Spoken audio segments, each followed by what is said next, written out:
At Arizona State University, we've made online education better, smarter, and more personalized so you can go further in your aspiring field. I decided to pursue medicine once I realized that ASU did have the online program for biological sciences. You're still required to learn the same curriculum. You're still being tested on the same content that anyone would be tested on in person. The comprehensiveness of the program prepared me so well for medical school.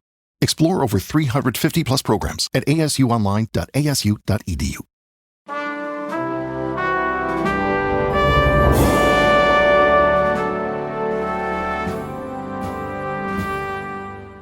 Well, hi, Lee. How are we doing? We are a little bit delicate coming to this episode of Queer Gals Watch the West Wing. Fi? Yeah, me too. This is Queer Gals Watch the West Wing. We're watching season 3, episode 9 today, Bartlet for America. The title of which kind of put me in mind of a kind of peppy campaign-based episode. Yeah, for sure. That is not... It's not what we got. It's not what we got. That's not what was delivered. I'm currently wearing my Bartlet for America jumper, which Lee got for me, as kind of a comfort blanket of sorts. I think it's probably fairly for us to say up top, I found this episode an incredibly hard watch. An incredibly hard watch.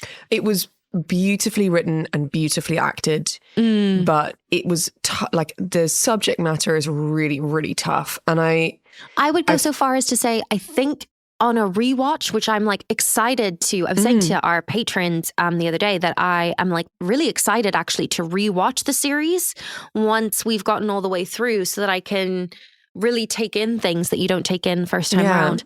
I think this might have to be one that I skip. Yeah, I watched this. I had an evening to myself. I had a nice little cup of mint tea. I'd had my dinner. Everything was set up for it to be. I was like, Christmas. This will be the Christmas episode. And I actually kind of had to put on another TV show after it to soothe myself. I love afterwards. That Aaron Sorkin clearly just really loves to emotionally destroy his audiences at Christmas. That's the thing is Noelle was last season such an incredible episode and a tour de force of acting, and I didn't realize that actually Aaron was setting us up for this to be the thing that he does in Christmas episodes. Should we just go for it, Fi? Let's go for it. With Bartlet for America. Yeah. Lee and I were just reading through our notes before we started recording. And I think as the episode goes on, my notes make less sense to me, I think, the more emotional I got. So y'all might have to bear with me while I kind of unpack what and why and how I was writing about this episode in I love your use of y'all, Fi. Thank you. I have an amazing American friend called Rachel, and she says y'all because that's her vernacular from where she's from in America. And it honestly always puts me at ease when she does it. It's so non-cheesy. Yeah. And I love it. So I think I'm just going to occasionally throw it around. Gorge. Thank you. Thank you. So let's go into the episode recap of this episode 9 of season 3 of The West Wing, Bartlet for America. So the previously on is very deposition heavy with a sprinkling of Cliff Cali. And that makes me feel like this episode's going to be a big hitter. And boy, were you correct. And we immediately open onto Leo in a darkened room.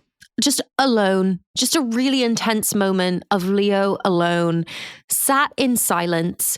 You then kind of reveal that Margaret is also in the room, but she's just kind of standing reverently, also in silence. First of all, love their relationship. Also, there was something about the way that he was sat so still and so silent, and that Margaret, as a character who we know as quippy, chatty, high energy, high paced character, the way that she was so still, that I was like, is it my own trauma, or do I feel like Leo just got a terminal diagnosis? It felt like something of that gravity. And that Aaron has returned to almost complete darkness as his storytelling tool. Yeah, it didn't fill me with confidence. No. I was like, something bad has happened. And now we're going to have to wait the whole episode to like find out what it was. Into this room, we get a returning character, Leigh. Do you remember Special Agent Michael Casper? Of course I do. Played by the actor Clark Gregg, aka the dude from the Marvel stuff. Yeah, love. We love to see a return of like a kind of cameo character. Really nice. He works for the FBI and something's kicking off. The ATF is involved. And I've personally been learning quite a lot about the ATF recently because I've been watching lots of documentaries about things that happened in America in the 90s and a lot of like the FBI storming various religious cults or fundamentalist groups, which has been a fascinating insight into modern American history. Please send me the name of some of those documentaries after the record. Honestly, Leigh, I just finished one last night and I can't tell you how long I then just sat Googling this thing afterwards. It was brilliant. Wow. But there's been some threats of violence on some black churches. And so Agent Casper is in to like kind of brief Leo, brief the president, etc. But that's not why Leo looks the way he does. No. That's when I thought, oh, are we getting Leo's deposition? Yes. Then Josh calls Leo. And this was the first time I cried this episode. Before the opening credits. Do you want to be Josh or Leo? I'll be Josh. Cool. Don't help me. I'm going to help you. Because you know why? Because you walk around with so much guilt over everyone you love dying, you're a compulsive fixer. No, it's because a guy's walking down the street and he falls down a hole, see? I really wasn't expecting a callback to Noelle 2 minutes into the episode. No. I have full body goosebumps right now. But also, I don't like Don't Help Me. Makes me scared. Also, we don't often see Leo use humor as a deflection tactic. That feels like it's often more the remit of kind of Sam or Josh or even Jed, actually. But to see Leo kind of go, the joke is funny. The joke's so good, right? You walk around with so much guilt over everyone you love dying, you're a compulsive fixer. Call back to Josie and the popcorn maker. Joni. My apologies. So sorry, Josh. We're so sorry. Throwback to the popcorn maker. I love that Josh is like still close enough with Leo that he can call back to the guy falling down the hole, but it is heavy. And I do worry about the Don't Help Me thing being that like Leo is going to do something. Well, that's, I think, where I was getting the terminal diagnosis energy is it feels like Leo has some kind of plan. And he's told no one about it. It feels like he's getting ready to fall on a sword. Yeah. And my fear is, and you phrase it perfectly in the shared doc, is if something were to happen to Leo and Leo weren't to be working for Jed Bartlet anymore, the subsequent unspooling that would happen team-wide. Well, it had never occurred to me until this very kind of tender moment between Leo and Josh. I was like, oh no, because Josh has been grieving his dad the whole time he's worked with Leo. And I think Leo, through Noelle and through that whole falls in a whole conversation that I can't talk about, I think Leo has become a father figure for Josh. And I just think if anything should happen to Leo, or even if he retires, I think Josh is going to have a really difficult mental health time. Yeah. I also worry that we're foreshadowing a dip in Leo's mental health. Yes, and I do think that the deflection of comedy is a big part of that. I don't think I've ever been funnier than when I was like on the edge of when I was in my darkest days. Yeah. Just like cracking out one-liners, just being like the absolute kind of like class clown, and then going home and being like sitting looking into the pit, you know? Yeah. We will take 2 moments of conjecture here. The first one being Margaret's look in this intense moment. Black skirt suit with white trim, and the bob is up in a cunty French twist. It's just... She's got enough length in the bob to do the French twist, and that isn't easy. No, yeah. She looks super hot, which again, I'm like, it's got to be deposition day because this is a deposition day outfit. Yes. It's like somber, but chic. Yes. It's like, don't fuck with me, but also... I'm being really kind of like respectful. But I'm not wearing my buttercup yellow today. Not today. And then our other piece of conjecture is for Leo's lawyer. Leo has a female lawyer, which I love. And I didn't see that. I didn't see that for him. No, I didn't either. Also, I know that I love this woman and I know she's in everything, but I can't place what. If I said Rachel working at Ralph Lauren, it's the boss that she has. It's the smoking boss. It's the smoking boss that Rachel pretends to smoke for. And then the boss quits and they're like, no, you shouldn't quit. Mm-hmm. And then she's just stuck in the smoking area alone. Mm-hmm, mm-hmm, Amazing. Mm-hmm, Yeah. mm-hmm. So we know she's got comedy chops. Yeah. But is she ready for drama? The answer is yes, she is. She's absolutely amazing. Mm-hmm. Welcome, Jordan. Welcome. I hope to see more of her. And confirmation that it is Christmas. It's the 23rd of December. Which it is kind of the idea of Congress doing any serious work on the 23rd of December is hilarious to me. Comic. Yeah, definitely. Now, as they're walking to the deposition, there is press like everywhere. It's like flashing cameras. It's basically like walking the red carpet. Mm-hmm. And Leo is again cracking out one-liners. Mm-hmm. And this is a back and forth he has with Jordan, his lawyer. Mm-hmm. Did I win a Grammy or something? Were you nominated? No. Well, that's ridiculous. Well, these things are so political. It's so good. It's so funny. And as we walk into the room where his deposition is going to take place, I'm like, okay, cool. So not everyone's deposition happens in the same room. No, so I think this isn't actually... No, this is the congressional hearing. Yeah, so the deposition happens to gather evidence before the hearing. This is Leo like giving his testimony. So there's discussion later in the episode about something not being relevant to the proceedings. I think it's because it's like, well, if we didn't cover it in the deposition, where are you going with this? Okay. Yeah. Okay. That makes so much more sense. Because I was like, whoa, like this wasn't what Donna got. Like, did they just like do different levels for different people? But it makes sense actually because it's a different thing. Okay. Thank you. And you don't necessarily have to get everyone who is deposed to testify. So you depose someone and then you decide whether they're relevant or important enough to actually give testimony. Cool. Okay. Jed calls with a little good luck. The little good luck call also devastated me. I also was like, are we setting up Jordan and Leo? More importantly, is Jed doing some matchmaking here between Jordan and Leo? Yeah, I think he is. Yeah. I like you and her. It's like a 1950s screwball comedy. Which is a fun way to describe like the vibe between two people. But like as Leo's like sat, like Leo shouldn't be on his phone where he's on his phone. No. And then I got absolutely sideswiped by Jed saying, you've got about 1,000 people in this building standing with you right now. Which like undid me. And then there was like this bizarre moment where Jordan was trying to like check in with Leo and Leo was being like kind of weird and a bit cagey. And then Leo said this like cryptic line. Well, she says, is there something I don't know? Because obviously you should be telling your lawyer everything there is to know when you're about to testify for Congress. 100%. And his response is, ain't nothing but a family thing.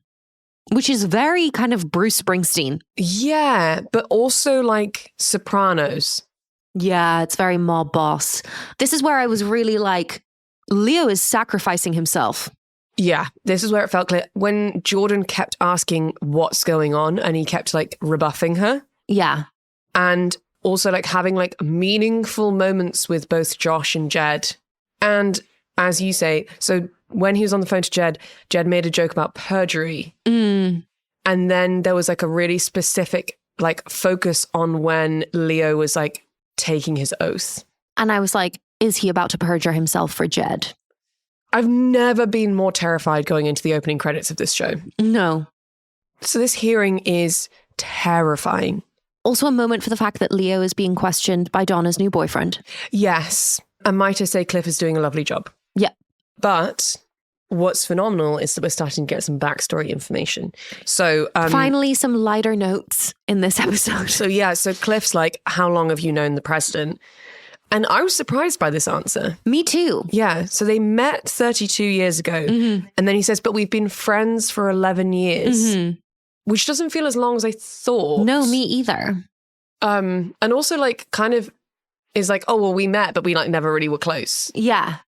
which is interesting. Mm-hmm. Leo's making lots of quips. Mm-hmm. He feels in control. Yeah, like I always feel like he's steadier when he's making jokes. Like he's being very like sharp, like verbally. But hold on to your horses, Leigh, because we're going into a flashback. Yeah. And we know what this show does with flashbacks, and that is, emotionally devastate. Yeah. So we're going back in time to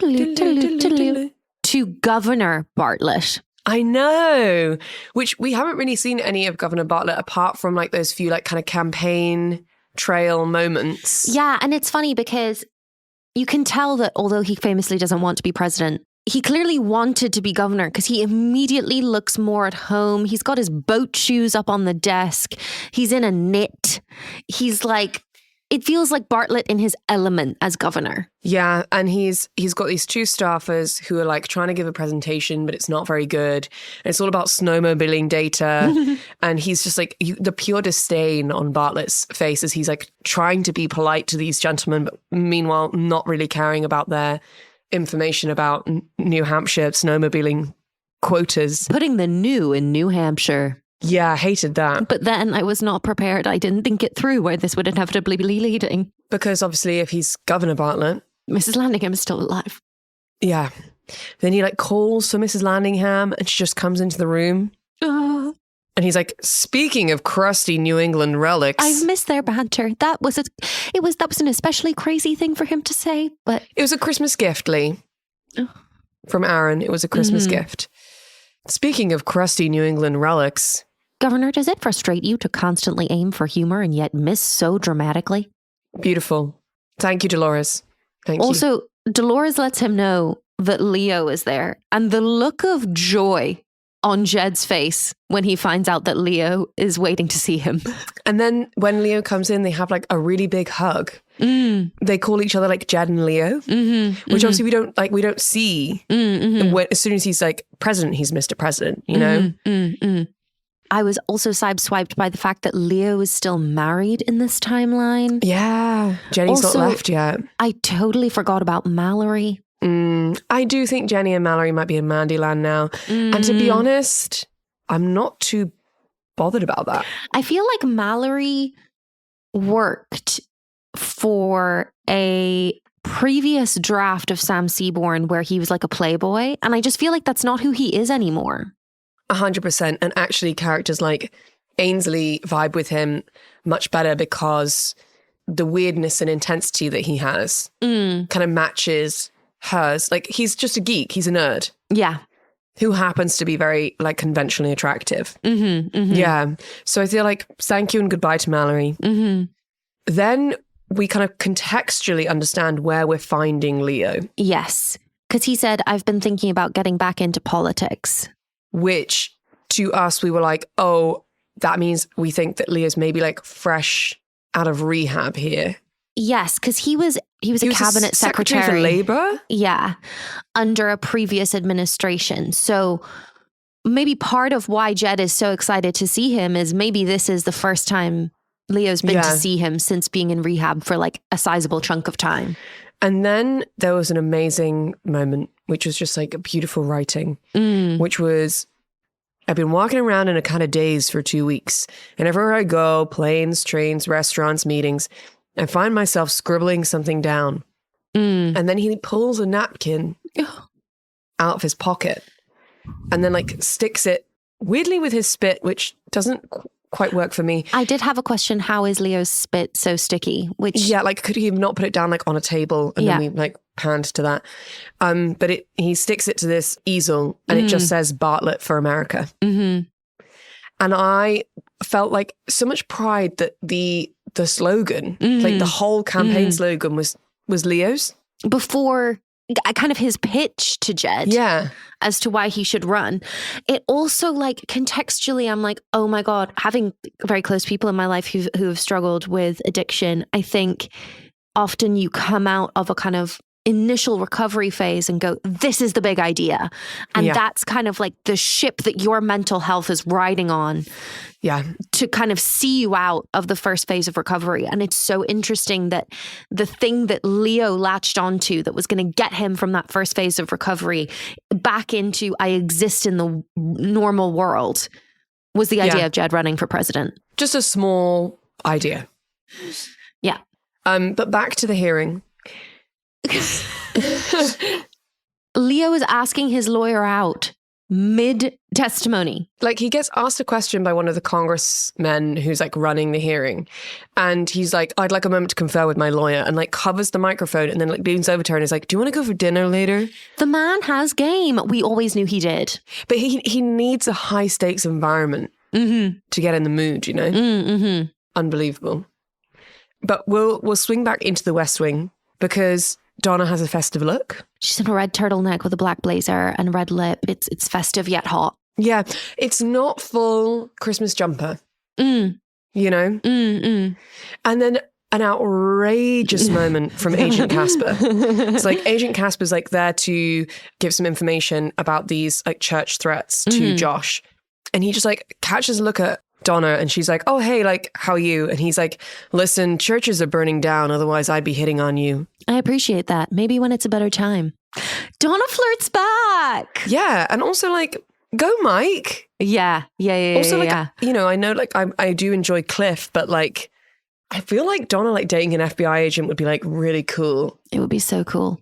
I would love that. I actually think I prefer Mike for her. Me too. Yeah. And then we have a moment where Josh kind of realizes, or we kind of comes to the realization of like what Josh is scrabbling to get information on to support Leo. And he talks about the third debate. What happened at the third debate? Also, just a quick filmmaking note that I just love that there's a Santa walking through the background of a shot at one point. Yeah, very good. Just to remind us, 'tis the most wonderful time of the year. And like simultaneously while this is happening, like CJ's probably organizing like some sort of caroling event. Yeah. But back in the hearing, they're starting to bring up Abby Bartlet. And I'm so glad because they also then mention Edith Wilson and compare Abby's actions to those of Edith Wilson. Yeah.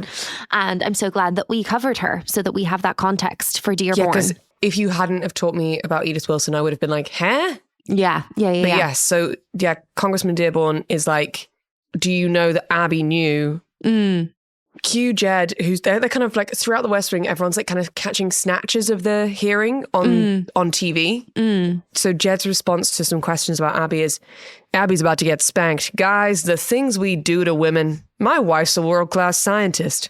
Guys, the things we do to women. Kind of making up for last week. Yes. Yeah. And like the good what guy they have to of it go all. through. Yeah. I just thought that worthy of note because I just thought it was quite an outrageous line. It was. And I think to be like, wow, like what we put women through and then to go, my wife's a scientist was very enjoyable. Yeah. And then I got kind of angry because it felt like Dearborn was trying to make Abby Bartlet into this criminal mastermind. Classique, yeah. And I was like, I think at this point, you know, if we're talking about the campaign Bartlet for America, it absolutely makes sense that like they might have expected this to be 6 months. You know, we'll see what happens. But like at this point, did she even have confidence that they were going to win the primaries? No. Yeah. Do you know what I mean? But let's go back to flashback in New Hampshire. And the gang in campaign mode. I'm always obsessed with the campaign flashbacks. Just playing some b-ball. Also, Sam Seaborn is so cute in a sweatshirt. Also, why is Toby catching a ball so hot? I think when you see men who look like they shouldn't do sport, doing sport, often it's very attractive. And he's just like tossing a basketball to CJ and being like, this is how you pass a basketball.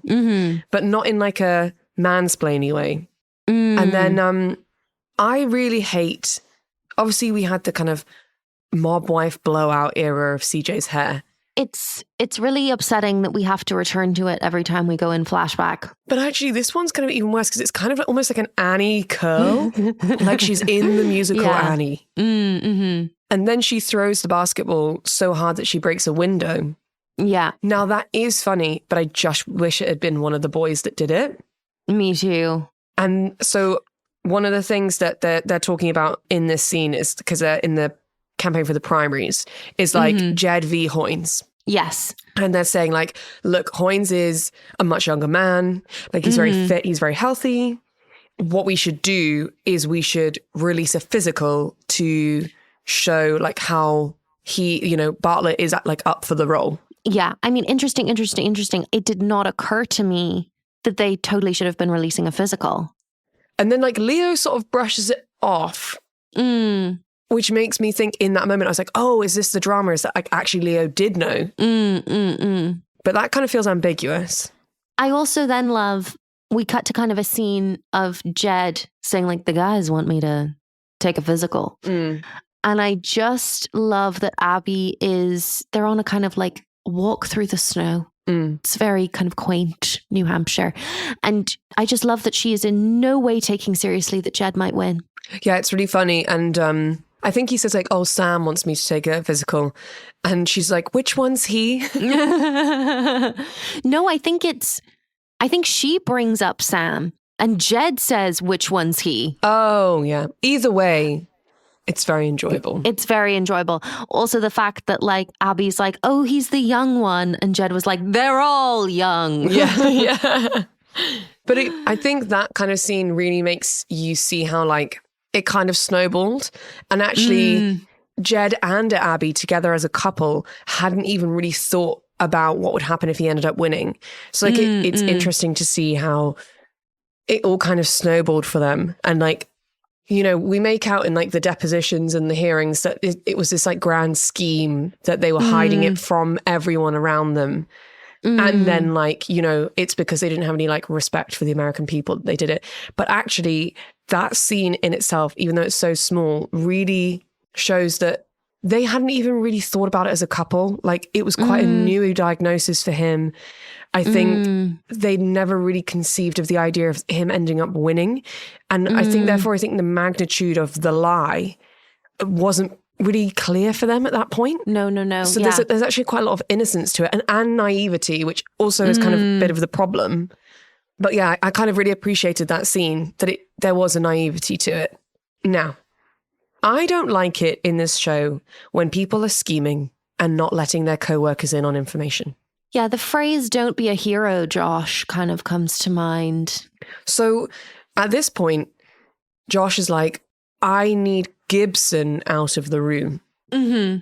But he's not saying why, and that makes me more scared about what Gibson has on Leo. Agreed. And then there's some questioning about MS, and I love and I find it really important that Leo like steps up and is like, no, can we be clear about what MS is as an illness? And actually, can we make sure that correct medical facts are being discussed in these hearings? And that one, I was like, that's great advocating in terms of like medical information, especially when it's concerning someone like the president. But also, what a world to live in, Leigh, when politicians are saying, no, let's make sure that correct medical facts are being discussed. 100%. Isn't that wild? Like how far the news over the last few weeks with regards to medical facts in America has been a bonkers. Yeah. Would you like to go to a Hoynes-based flashback? Yes, please. In this flashback, we have some crazy styling of CJ Craig.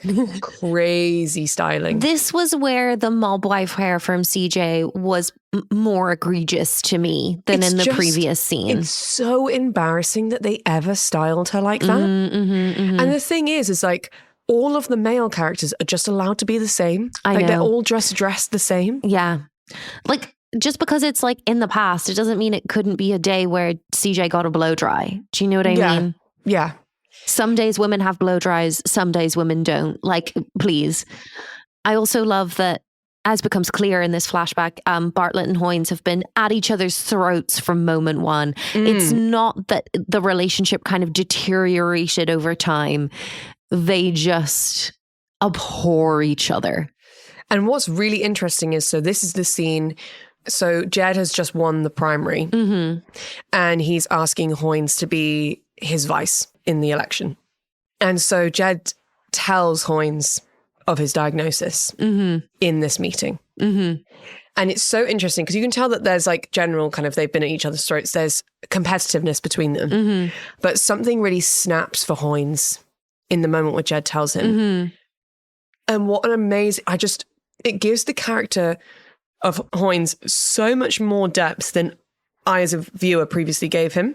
Because you can see in his eyes, he's like, if we'd gotten that, I would have won. If we'd gotten that out there. And that's where that hatred's coming from, which is, I would be president. Mm-hmm. And I think it makes complete sense that for Hoynes, that is something he will never get over. Yeah. So all of these like previous seasons where I've been like, what a salty little bitch. Mm-hmm, mm-hmm. Actually, I'm like, no, this is a deep rooted betrayal that actually for Hoynes, he's like, no, you lied and that was wrong. Mm-hmm. Very, very interesting. And you like robbed me of the nomination and then by you keeping it secret. And then you took my guy, Josh, and I couldn't go to Josh. No, don't go with him. He's a liar. I suddenly see him as so much more of a fleshed out character.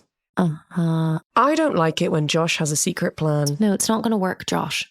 It's not going to work.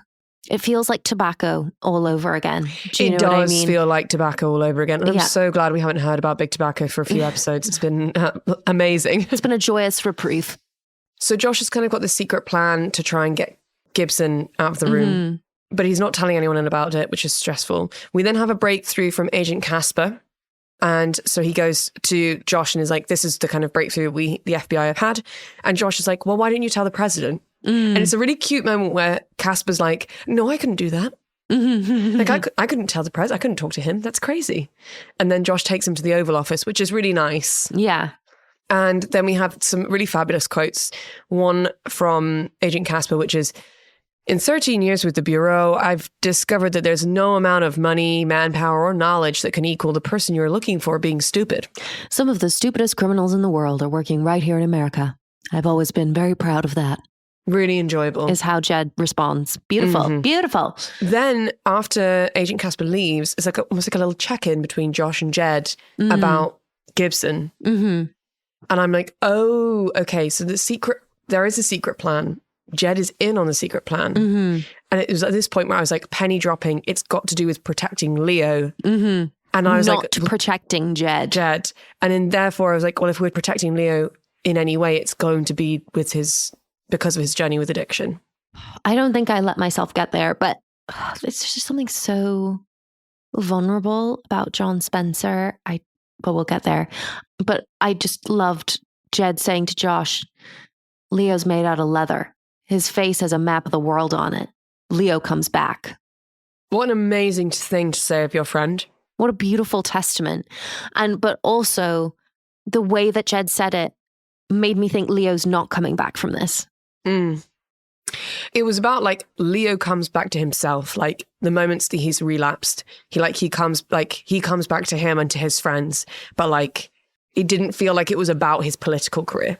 I disagree. I feel like he was saying Leo can come back and he's not going to be outed from his political career. I think he was saying he can politically survive this. Which is so interesting because then when Josh leaves, I feel like Jed doesn't believe his own words. Exactly. It was at this point that I was like, oh, I think John Spencer's leaving the show. Yeah, because I was like, it feels like Leo knows he's not coming back from this, whatever it is, and has made his peace with it because there's a whole like dead man walking energy about him in this episode. Yeah. Then I also kind of did the math on when John Spencer actually passed away, the actor. And I was like, we're already kind of in the last years of the actor's life at this point. Oh, God. I just think I'm so invested with these characters at this point that like the concept of anyone leaving the show feels like unfathomable. Unfathomable. I can't even say the word. I'm so emotional. But this is when we key into like why the third debate was important. So in the hearing, Leo is being asked about like these like flare-ups or in like what they refer to as like attacks that Jed Bartlet has had. One being when he was ill with the flu. And that's kind of when he started telling everyone about his MS diagnosis. But they're like, was that the only time it happened? And obviously he's under oath, and John Spencer has to say no. Mm-hmm. And that's because one happened at the third debate. Which is crazy. And also his lawyer is like, what? Why wouldn't you have mentioned this to your lawyer? Oh, Leo. Yeah. I also am dying. I'm gagging for a debate episode for Jed Bartlet of him working up to a presidential debate. I'm hoping that we get one with this second election, because obviously this episode doesn't really cover the debate itself. Jordan's like, I want to take a break. Mm-hmm. And the Congress people who are running the hearing have apparently taken quite a lot of breaks. She's like, look, we haven't even asked for one yet. Like, can we have one? And they go off into this room to talk. And it's from this point on that I found this a really hard watch. Yeah, because we kind of get the sense that the people on the House Oversight Committee are like, we have to go somewhere and talk. This is new information. Yeah. And also Leo and Jordan being like, we have to go someplace and talk. So the only person who actually knows what's coming is Leo. Yeah. And the one guy on the House Oversight Committee. But the guy on the House Oversight Committee, I think he has a partial view, but he doesn't know how Leo's going to react to it. So actually the only person with full knowledge is Leo. Yeah. And actually, Gibson, who's the guy in the House Oversight Committee, has a salacious understanding of what he saw and perceived to have happened on that day, which wasn't the full story. Leo says this of Jed: the podium is a holy place for him. He makes it his own. It's like an extension of his body. You ever see a pitcher work the mound so the dirt does what his feet want to do? That's the president. He sees it as a genuine opportunity to change minds. Also as his best way of contributing to the team. He likes teams. I love him so much. And he says this before he tells Jordan what he did. It's like when I listen to that, and I don't often think this about male friendships. When I listen to that, I felt like it was me talking about you in a directing room. Do you know what I mean? It was Leigh. But I just think to be you don't know him like I do. Yeah. Let me tell you why he's so amazing. God, this is what I did it for. Yeah. And I love him so much is just the natural extension. It's the end of that sentence of just wow, now when I say it out loud, I love him so much. I'm we already know you love him so much because everything you've just said says I love him. But how often do we hear men say about their friends, I love him so much? And I think the fact that it's really tinged with, this is why I think he's amazing. And in this moment, I betrayed him. And there's an element of Leo will never forgive himself for the third debate. But you didn't betray him. No, he didn't. He had an attack and you had an attack. Both of your chronic illnesses that you deal with. You just both had a flare up. That's. And so he then goes on to explain to Jordan, the reason why he said it ain't nothing but a family thing is that his grandfather was an alcoholic, his father was an alcoholic, and he's like, I'm an alcoholic. And we kind of go in and out of flashback here with the day in question. Leo was having a meeting with some big donors who were going to be donating to Jed's campaign. And they bring out a bottle of whiskey. They're like, oh, we've just given you all of these millions of dollars. This is this amazing bottle of whiskey and you're going to toast with us. And Leo's like, oh, I'm fine. I don't want to. I've got the debate later. I want to keep a sharp mind. Leo, I didn't write it out, but he has there's this section of dialogue that Leo has where he talks about specifically what triggers his addiction very specifically is the kind of ritual that these men then do in front of him of ice in glasses, of cracking open a bottle, of pouring it. And for him to have to sit in that room knowing that actually at that point in his journey with sobriety, he should have just stood up and walked out. But because he's I can't be an alcoholic and have the position that I have currently, I have to lie and sit there in this environment that he knows isn't safe for him to be in. Is so devastating. And to see a man in his 60s doing that, I think for me, it's quite often the depictions of addiction that we see with young people who are I'm kind of the skins of it all, or I'm trying to come to terms with this new facet of who I am. But to see someone who's I for decades have battled Yeah. this to then be like, I have to pretend that I'm okay with this moment and have someone put a glass in my hand and look me in the eye and be like, are you going to insult me by not drinking this? And then you watch him relapse and That was so hard to watch. And like him take the sip of that whiskey and know that it's like, there was nothing else for him to, like, once he'd taken that one sip, and that he had to have won an award this season, John Spencer, because the story that his face told, saying nothing at all, taking that one sip of whiskey, and I feel like unbelievable. Aaron Sorkin wrote that line about Leo because it's true of John Spencer. His face is a map of the world. Yeah. And you see watching someone relapse was just like, I even just thinking about, I don't think I can ever watch this episode again. No. And I think what I found so moving and actually difficult to watch about this was how well it was written and how well it was performed, and that the depiction of that character's addiction felt like true and honest. Yeah, I mean, and it wasn't someone like, you know, like messily dancing in an apartment, like swinging back white wine, which is fine, and that's one depiction. But it was the way that like continually John Spencer's character is like questioning when people are like, oh, so like you got drunk, and he's like, no, let me explain to you what it is. And he always gets that like next section of description to like pull apart people's prejudices around addiction. So Jordan, his lawyer, says, oh, so you got drunk in front of Gibson. And Leo's response is, I don't get drunk in front of people, I get drunk alone. Which is him being like, no, for me, how it works for me is I get drunk alone. I also just very briefly just want to mention, I found the set dressing of the room that Leo is in very upsetting. And by that, I mean the set dressers and art department, I think, did an incredible job. And I think it really added tonally to the story that was being told about Leo's addiction. Yeah. We keep kind of flipping in and out of flashback. So all of these donors leave, one of whom is Gibson. That's why Gibson is so important, because Gibson was there at that meeting. Gibson saw Leo drink the whiskey. They all leave. And Leo proceeds to drink a large amount of whiskey from the mini bar in the hotel room that this meeting was taking place in. And then we see everyone is waiting at the third debate for Leo, and he's not there. And Jed is getting like quite stressed, understandably, about the debate, and then has like a flare up of his MS, and like basically kind of passes out. And everyone's like, where's Leo?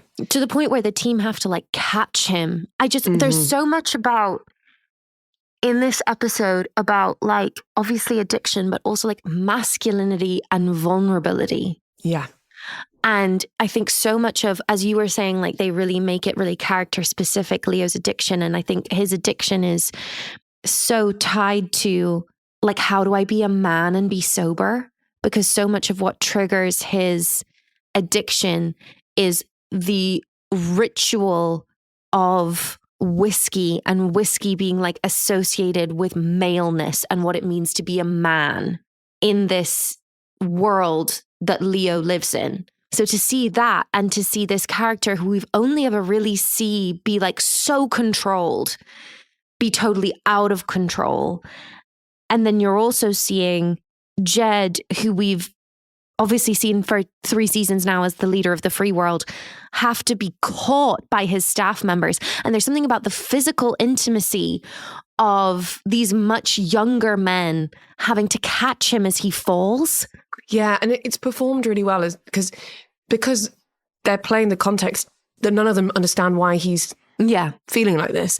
So like there is a genuine shock in that, apart from maybe like a pat on the shoulder or a handshake, they wouldn't have like touched Jed's body. Yeah. It's just everything is so well thought through.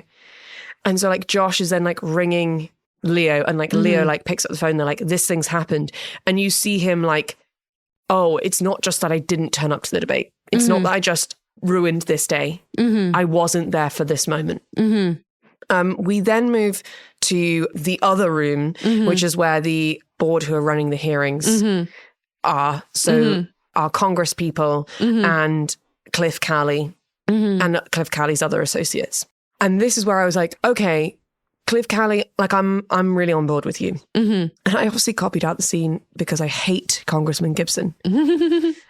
Yeah, obviously Gibson comes back because he's apparently forgotten his briefcase and finds Leo in that state. Gibson did not forget his briefcase. He watched Leo have that first drink and he knew where it was going. And I bet to your point, I bet he knew. Yeah. I think he did it on purpose. Anyway. So I would like to be Cliff, if that's okay. Please. That's where you're going with this? Just to embarrass the guy? Leo McGarry's sobriety isn't the subject of these hearings. These hearings are to investigate if any rules, ethical or otherwise, were broken by Jed Bartlet while he was running for president. That's nice, but I live in the actual world where the object of these hearings is to win. No, it's not. It's the object of the majority. Well, I'm the majority council. It's not. This is Bush League. This is why good people hate us right here. This thing.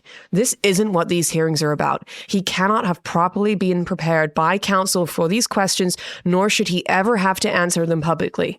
And if you proceed with this line of questioning, I will resign this committee, and I will wait in the tall grass for you, Congressman, because you are killing the party.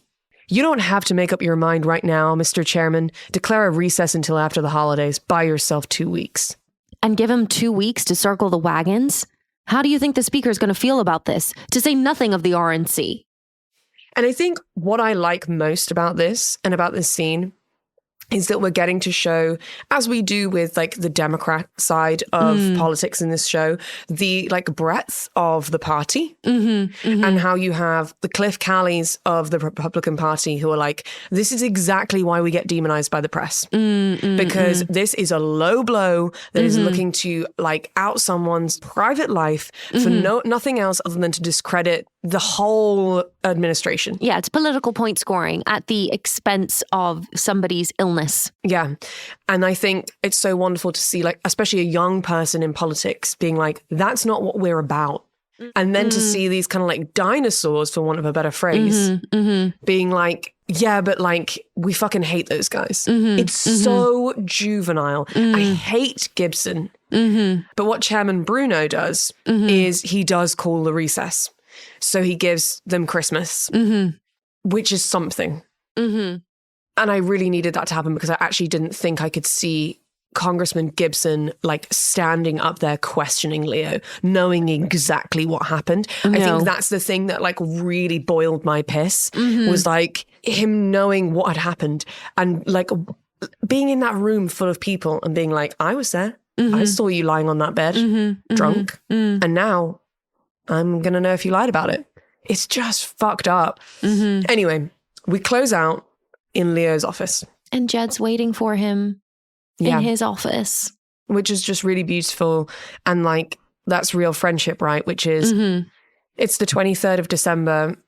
You know, Jed's got kids and Abby and, you know, I imagine all manner of kind of public duties over this time of year. And he's like, I know that Leo is not going to be with Jenny at Christmas. Mallory may be with her mum, or, you know, my friend is on his own having just gone through that. And when he talks about when he was receiving questions about the third debate, that Jed would have known about that. I feel like after that all happened, that Leo told Jed he relapsed. Yeah. I have no doubt in my mind that he was honest with him. And so to know that that's what Leo's been going through that day and to be like, I'm going to stay in the office until he comes back.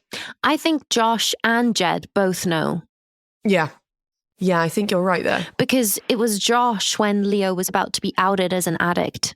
It was Josh that broke it to him. I just think you're so right when it comes down to like, and we shouldn't be like so surprised by it. But I think it's because it's just not depicted as often as we would like it to be.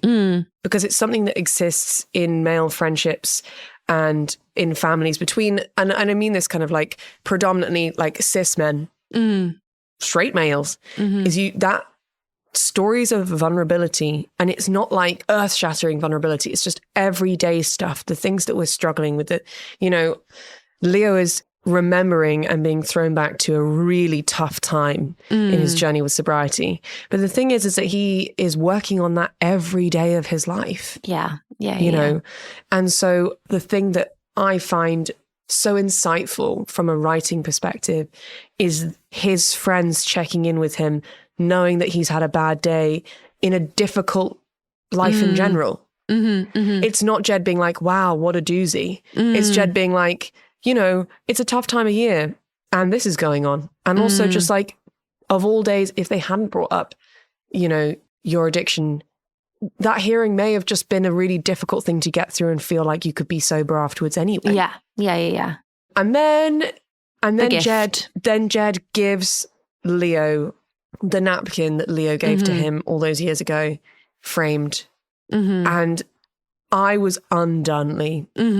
First of all, it's the idea that it was this napkin that Leo wrote something down on as like a kind of like a little moment for this meeting, not knowing that Jed would have picked that up and kept it in his pocket and that it would have been precious to Jed for so long. Is that Jed has then given it back to Leo, knowing that Leo needs it more than he does. Yeah.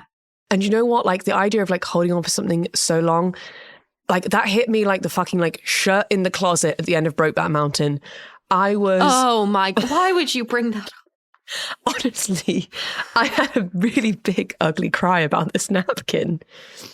I'm such a hoarder and I put so much like emotion and meaning into things that aren't meaningful. And so like what's trash to someone is trash to someone else. And like this little moment in a meeting was precious to Jed because his friend came to him and was like, I believe you could be president. I believe in you. That's what that napkin meant. Like, I would follow you because I believe in you more than anyone else. And so for Jed to give that back to Leo, it's him giving the same sentiment. Yeah. You can do this and we can do this and I'm ready to follow you. It was, I never want to watch it again, much like I never want to watch Noelle again. But I think it's the best episode I've ever watched this show. Yeah, to quote a song that had an absolute chokehold on our entire generation, for a certain time, I'll follow you into the dark. Do you know what I mean? I, unfortunately, was too unwell after watching this episode to make notes for the quick fires. This is fine, because I've done it for the two of us, and it's quite simple. You know, we've only got a few. Best fashion. I mean, we loved Donna's classy Christmas time look. Yeah. We mentioned that. Yeah. Doing Christmas time, but without it being tacky. Yeah. An honourable mention to Margaret and Jordan just for being two hot redheads. Yeah. To add to Aaron Sorkin's collection. What could a British or Irish politician never get away with?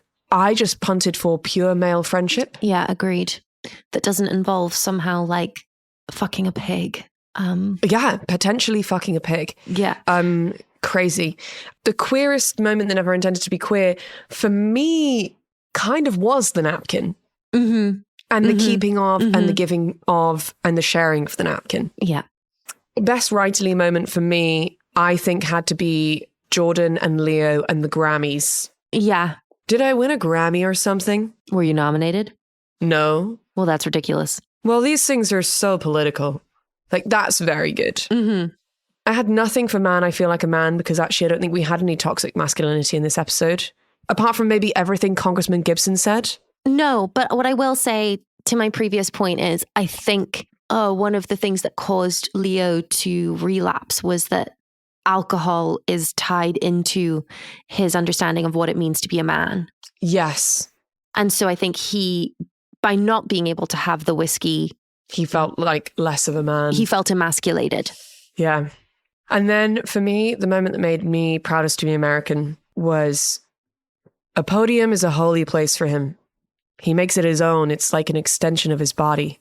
You ever see a pitcher work the mound so the dirt does what his feet want it to do? That's the president. He sees it as a genuine opportunity to change minds, also as his best way of contributing to the team. He likes teams. I love him so much. And then just the napkin. Yeah. I'm going to take a large swig of my coffee, Lee, and then... She's having a coffee. It's decaf. and then I'm ready and I'm back in the room and ready to learn. Okay, cool. Perfect. I started drinking black coffee, Lee. That's crazy. Isn't it? I think it's because I don't get the caffeine. So I'm like, I should like taste the bean, you know, to like trick myself that I'm drinking coffee. Like the basic bitch I am, I'm deep into pumpkin spice season. So. Ew. I love it so much. Okay. What are we going to learn about today? We're actually just going to chat about addiction in the White House. Oh, okay. Yeah, let's go. Yeah. So I'm going to be referencing kind of two books that have been written on the subject. Party Like a President, True Tales of Inebriation, Lechery and Mischief from the Oval Office by Brian Abrams. And also BBC journalist Ben Wright wrote a book in 2016 called Order, Order, The Rise and Fall of Political Drinking. Very interesting. Yeah. Ben Wright discusses, my book started back in the 18th century Georgian England, where politics was the preserve of three bottle men. They were extraordinary epic drinkers. They used to hang out in clubland on Pall Mall, drinking copious amounts, gambling, womanizing, went to hellfire clubs at the weekends. When they did politics, I have no idea. Yeah, sounds about right. And so I think that's really interesting when we think about the character of Leo, is that like, I think obviously the American political system was built on a lot of British tradition. And I think that includes drinking culture. For sure. And like the concept of like the club, I feel like private clubs and like quote unquote the finer things in life. Yes. Stuff like private members clubs, expensive liquors and expensive cigars. And like that being tied into like what a real man was. 100%. Two of the most famous hard drinking politicians of Britain in the 20th century were Britain's two wartime presidents, Herbert Asquith and Winston Churchill. Yep. Asquith was known as Squiffy for his love of fine wine. He was ousted from office in 1916 when the public kind of wanted someone a bit more serious. About Churchill, Ben Wright wrote, he really did drink a glass or two of white wine for breakfast as a kind of opener for the day and would just continue to sup all the way through it. It is a gargantuan consumption. But he always used to say he had taken more out of alcohol than alcohol had taken out of him. And he had a constitution that could handle it. I mean, what we're talking about is a functional alcoholic. 100%. I literally, this is so interesting. I literally watched a YouTube video this morning where someone like ate like for a day, like Winston Churchill. Mm-hmm. And the feedback was like, the hardest thing was like how much alcohol it was. Mm-hmm, mm-hmm. He was like, I've drunk like 3 bottles of champagne in a day. Now listen, this is not a teetotalers podcast. No. I'm going for a wine with gorgeous friend of the pod, Amy, later this evening. And I intend to have several glasses. But what we're talking about when we talk about Winston Churchill is a functional alcoholic. And I need to be like so for real about that. I think my understanding of relationships with alcohol has definitely changed from having like a sober partner in recovery. It just makes you so much more aware of the way that drinking is kind of talked about. But it's led to tragedy in the UK in that like the hard drinking culture in British politics even today, the, you know, kind of much loved Liberal Democrat leader Charles Kennedy resigned due to alcoholism in 2006 and died in 2015 from complications due to alcoholism. Ben Wright wrote about him. He was a private drinker and he tried to hide it from people. And some of the saddest stories in my book are individual MPs who were destroyed by drink sort of quietly and privately. And they weren't in the press, but they were masking who knows what with drink away from the eyes of their parties or journalists. And we didn't know about them. And it's important to say now the extent to which that continues. There's no doubt. And it's so ingrained. It's a really interesting and sad part of British politics is how, I don't know quite how to word it, Lee, but it's kind of like the way things were done is really put up on a pedestal and like the old boys club and like being like, you know, from certain universities or from certain schools and being in certain clubs at those places. And then like the social dynamic of going to certain exclusive sports events and being able to afford expensive drink and expensive memberships places has always been like hand in hand in British politics. And there are a lot of people now who don't do politics that way. And that's really commendable. And also I suppose shows the tide is somewhat turning. But that is the fabric of how government has so often worked here. And I think it does continue because the journalist Isabel Hardman spoke to dozens of MPs for her book, Why We Get the Wrong Politicians. And she said alcohol was a factor in a difficult and unhealthy life that they all talked about. Even people who, when they started in Parliament, wouldn't have seen themselves as big drinkers. The hours, the pressure, the lonely time away from home, from your partner, from your family, does mean that you often change your habits. It really is. So where I live in the UK, there's a really big conference centre. And while I've lived here, more than one political party has had an event here, and also kind of quite a lot of like large unions also have had conferences here. And I run a bar that's very nearby to that conference centre. And I can confirm that like drinking and drinking culture is a huge part of that. And I watch regularly tables of people taking part in that, knowing that not everyone wants to be doing it. And it's really tough. With people going, no, I'll have a half, and people going, oh, no, you won't. I'll get you this. We're all going to have shots. And you're like, they don't want it, but they feel that they have to. And watching people try and keep up because they are wanting to make an impression with someone. And these are grown people. I was going to people older than me. I didn't mean that offensively, but I mean like we're not talking about all young adults necessarily. We're not talking about students. We're not talking about people in their early 20s. We're talking about people in their 40s, 50s and 60s. But to shimmy over to the other side of the pond, Project No, KNOW, which I would recommend as a resource for anybody who's kind of affected by the issues we're talking about today. They talk about presidents and drugs and alcohol, saying that it's a complicated point to discuss about whether there have been presidents who've had addictions, because some drugs are now illegal that were legal at different points in the country's history. You know, in the late 1800s, a lot of over-the-counter medications had cocaine in them.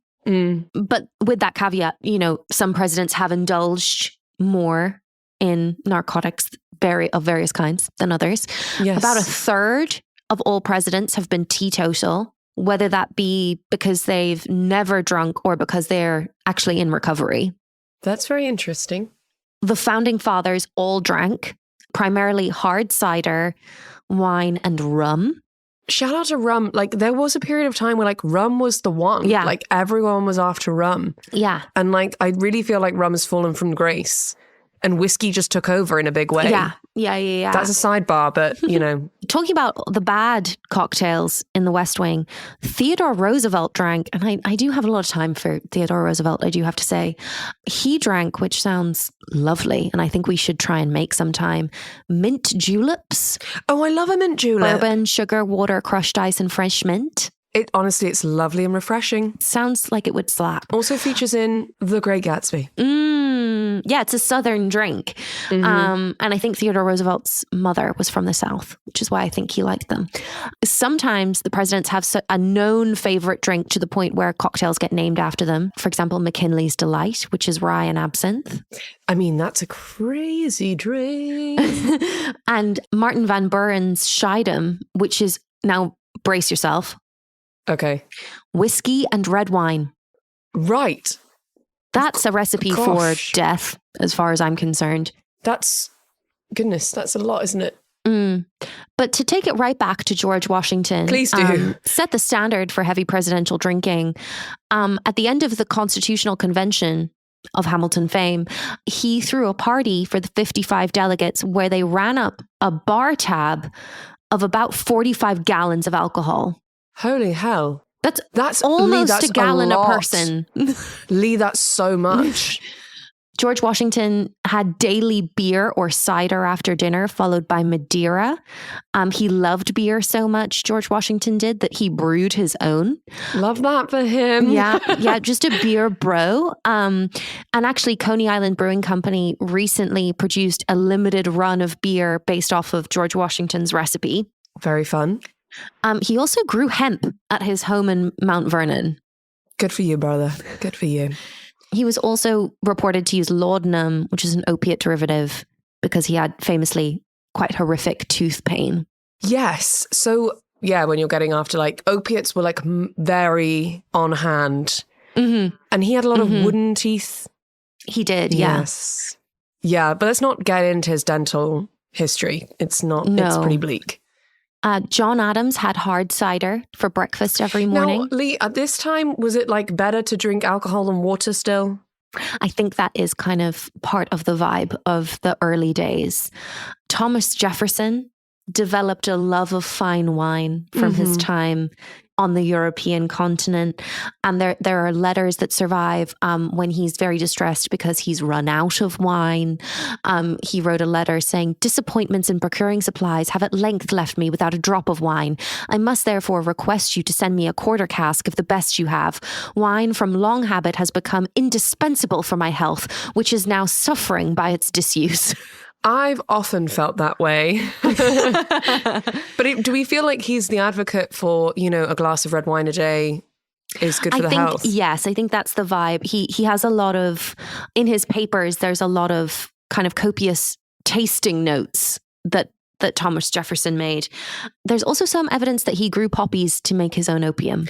I'm really just like, obviously when we say they grew their own, they're not doing the gardening. No. Famously. No. But I do quite like the kind of trad wife energy of like, well, I do like this thing, so I'll grow it on my own property. Yeah. He apparently he used the opium to treat his diarrhea. Is it known as a treatment for diarrhea? I don't know, but I guess we just know that Thomas Jefferson was like a hot girl with tummy issues.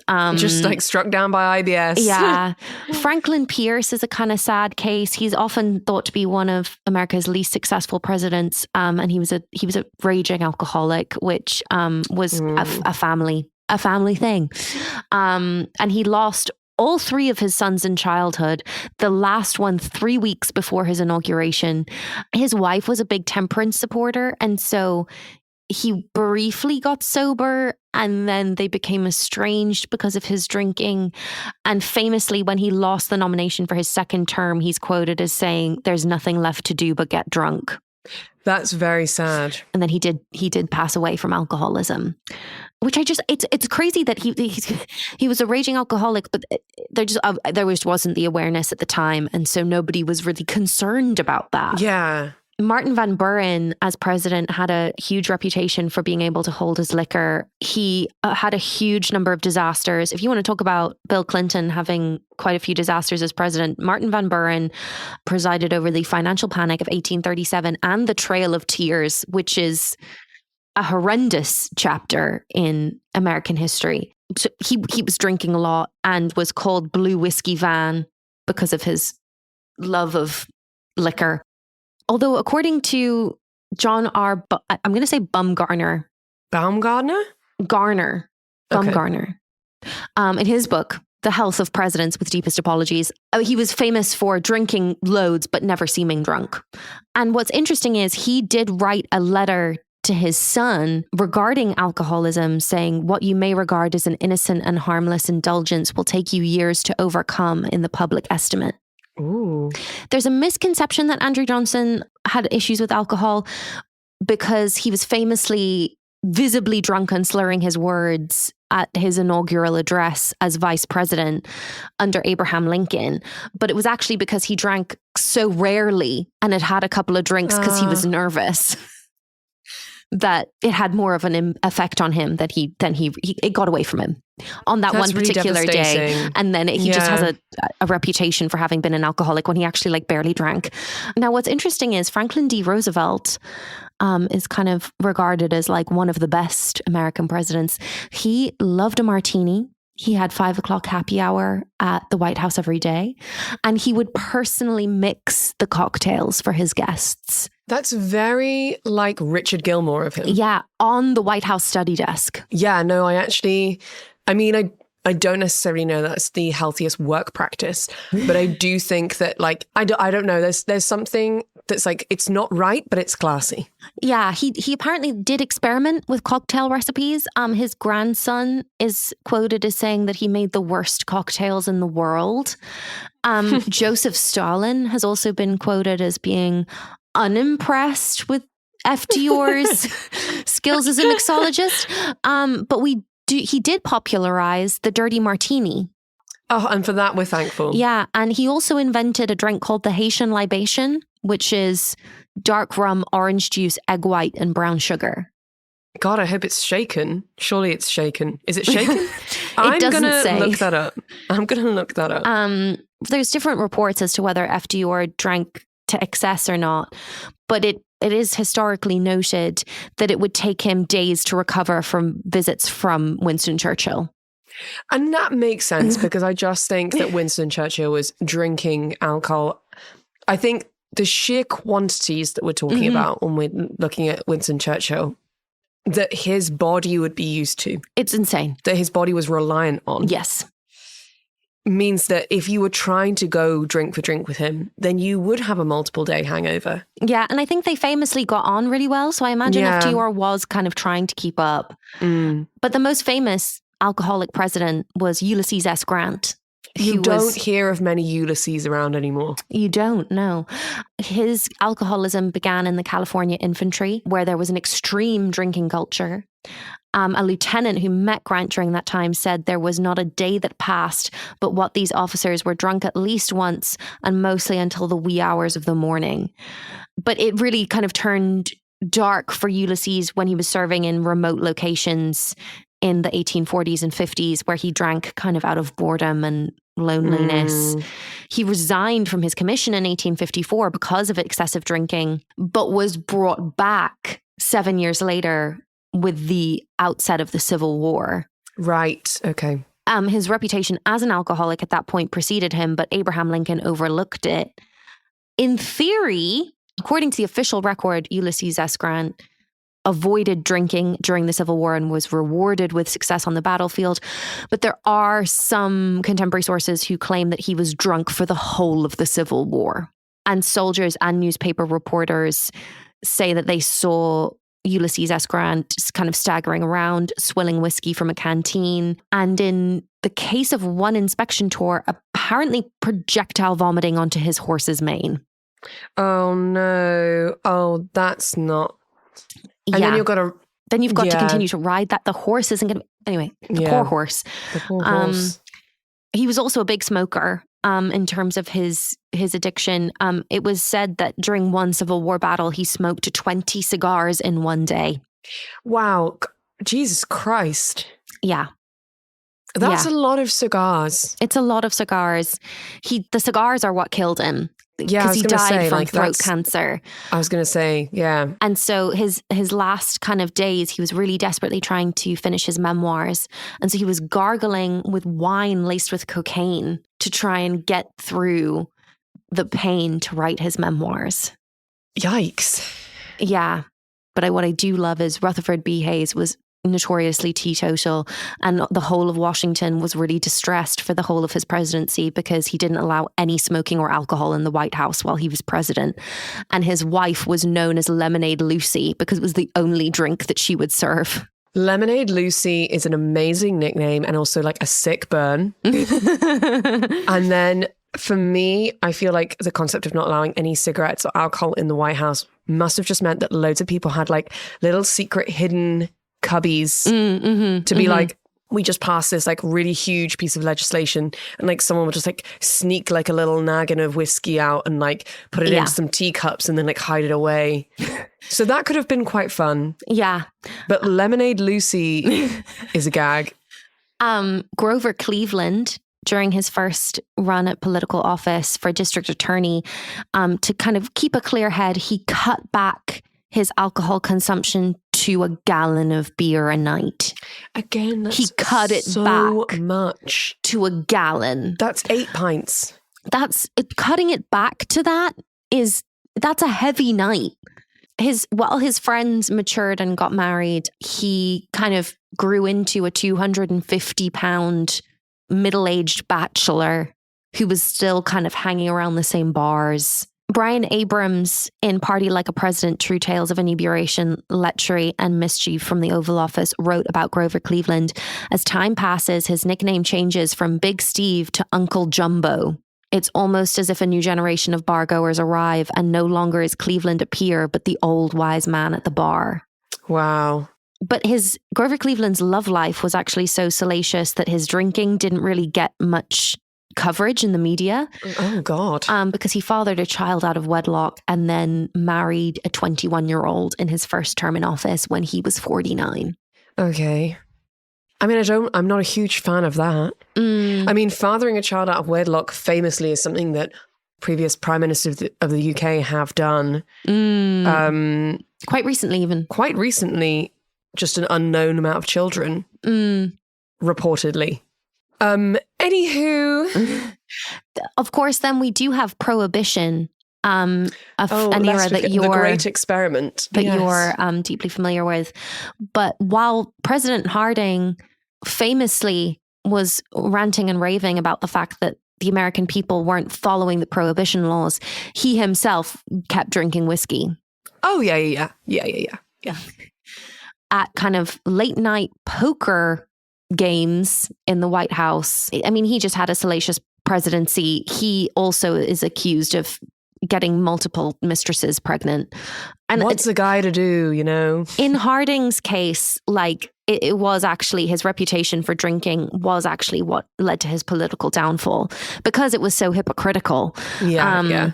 Harry Truman threw back an ounce of 100 proof old granddad whiskey every morning to, quote, get the engine running. I have had 100 proof whiskey, and I can confidently say that if I had it before 9 p.m. in the evening, I think I would be violently ill. It's bonkers. That's bonkers. JFK isn't famous for drinking to excess, but his dad did make most of the family fortune selling bootleg liquor during the Prohibition. Okay, cool. Although it has been reported that JFK used LSD and marijuana while president. He took quite a lot of pain medication as well, was that correct? He took testosterone to treat his Addison's disease. Right. Yes. LBJ was a big social drinker. People talk about him driving around his ranch in Texas with a styrofoam cup of Cuddy Sark whiskey and soda. And he would occasionally just like motion to the Secret Service behind to come and refill his drink. Wow. But he gave up whiskey when he got increasingly anxious about the Vietnam War. Okay, that's like quite knowing of him. Richard Nixon during Watergate self-medicated with booze to quite an extreme extent. And famously, weed cookies provided by two friendly American citizens. His Secretary of State, Henry Kissinger, had to intervene when Nixon, while drunk, tried to threaten military action against North Korea. Wow, that would have been scary, right? Yeah, pretty extreme. Yeah. And there is a story that he was too drunk to take a call from the British Prime Minister who wanted to discuss developments in Israel and Palestine. And then, of course, to finish, we have the story of Betty Ford, who, as a first lady, after her husband left office, was really brave. And on the 21st of April, 1978, issued a statement that I have found I am not only addicted to the medication I have been taking for my arthritis, but also to alcohol. And she went into rehab as a former first lady. And she's done a huge amount for the recovery movement since, and that's why you have like Betty Ford clinics, because she was very brave to be open about it, as she had been previously about her breast cancer. And what I find incredibly moving and beautiful, it was her youngest daughter, who was 20 at the time, who helped instigate an intervention with her mom. Wow. And, talked about at 20 kind of said, Mom, you're a dancer and I think of you as being this graceful person, and it hurts me to see you kind of stumbling and being unsteady on your feet. And Gerald Ford went on to talk about that he said at that intervention, Betty, the reason why we're here is because we love you. Oh. And the Betty Ford Center, which opened in 1982, has since helped more than 100,000 addicts get into recovery. Yeah, that's a really great legacy to leave. Yeah. George Bush was teetotal after giving up... Junior or senior? Junior, after giving up booze on his 40th birthday. He's never said he was an alcoholic, but it's pretty clear that he gave up drinking because he had a problem. Yeah, he wasn't happy with what his relationship with alcohol is, and that's why he's teetotal. Also, I didn't know until I looked into this, but Donald Trump apparently has never drunk. Really? Yeah. He had a brother who died of alcoholism at 42. Right. And so he's just never done it. I could believe that. But yeah. What an interesting study session, Leigh. Thank you for that information. What was the name of the book again?